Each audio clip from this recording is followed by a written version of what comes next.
Hello dear students, welcome back. Let's begin with the new question. The question says find A, B and C if matrix 1 3 by 5 A, B minus 5 minus 7 and minus 4 C 0 is a symmetric matrix. Very easy question.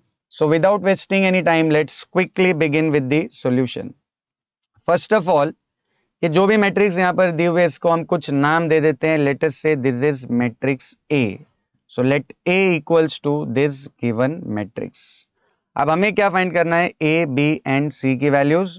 और A B और सी को find करने के लिए हमें hint क्या दी हुई है कि ये जो मैट्रिक्स है ये एक सिमेट्रिक मैट्रिक्स है. तो since we are given that A is a symmetric matrix, therefore इसके बेसिस पे हमारे पास दो बहुत इंपॉर्टेंट रिजल्ट्स है. कौन कौन से?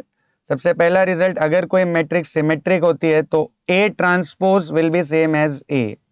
तो उस मैट्रिक्स का ट्रांसपोज सेम उसी मैट्रिक्स के बराबर होता है. एंड एक दूसरा रिजल्ट हमारे पास कौन सा होता है? A I J, element A I J will be same as element A J I. All right. तो हमेशा याद रखिए जब भी कोई मैट्रिक्स सिमेट्रिक हो तो उसका ट्रांसपोज और वो मैट्रिक्स खुद सेम होती है. And element A I J will be same as element A J I. अब देखिए हमें ये जो अननोन्स फाइंड करने हैं ए बी और सी, इसके लिए हम कोई भी रिजल्ट यूज कर सकते हैं, बट ज्यादा इजी हमारे लिए ये वाला रिजल्ट होगा. कौन सा? A I J equal to A J I. For example, जो पहला अननोन है ए, उसकी पोजीशन क्या है? वो फर्स्ट रो और थर्ड कॉलम में, राइट. तो this is your element A13. तो A13 जो है वो किसके बराबर हो जाएगा? A31 के. Correct. A I J equals to A J I. तो इस रिलेशन को अगर हम यूज करें तो A13 will be same as A31.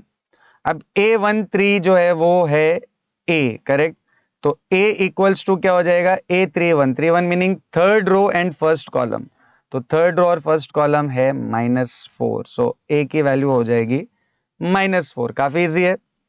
Next unknown is B. अब B किस पोजीशन पे है? सेकेंड रो और फर्स्ट कॉलम पे, राइट. तो it is A21. So A21 will be same as, बोलिए, ए आई जे अगर ए जे आई के बराबर है तो A21 किसके बराबर हो जाएगा? A12 के. अब A21 जो है वो है B और वो किसके बराबर है? A12 के. 12 is this 3/5, right. First row second column. तो B की वैल्यू हो जाएगी 3/5. एंड सिमिलरली C फाइंड करने के लिए, C किस पोजीशन पे बैठा हुआ है? C is third row second column. तो C इज A32. तो A32 will be same as A23. correct. Aij will be same as Aj. so A32 will be A23. अब A32 जो है वो है C और वो किसके बराबर हो जाएगा? A23 के. अब A23 second row third column which is -7. Correct. तो A की वैल्यू है -4, B की वैल्यू है 3/5 और C की वैल्यू है -7. सो ऑलवेज रिमेंबर, जब भी मैट्रिक्स सिमेट्रिक हो तो transpose of that matrix will be same as the given matrix and Aij will be same as Aji. I hope this is clear to everyone. See you in the next video.